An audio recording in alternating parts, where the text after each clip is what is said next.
मवियाचे लोक आरोपीला फासावर लटकवायला सांगत होते असं मुनगंटीवार यांनी म्हटलंय। पोलिसांच्या जीवावर उठला तरी आरोपीविषयी विरोधकांना सहानुभूती आहे, विरोधकांच्या वागण्यावर आश्चर्यच वाटतं असं मुनगंटीवार यांनी म्हटलंय।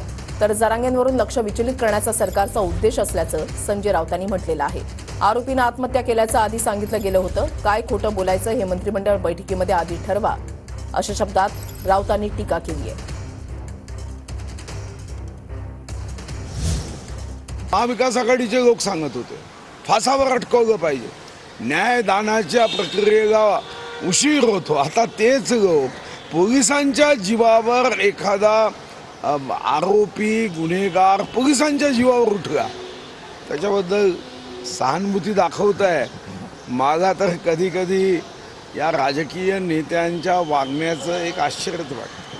महाराष्ट्रामध्ये सध्याचं जे वातावरण आहे, जरांगे पाटलांनी जे काही यांना मिरची लावलेली आहे, खाली आग लावलेली आहे, त्याच्यावरून लोकांचे लक्ष विचलित व्हावं हा सुद्धा एक त्याच्यामध्ये उद्देश आहे।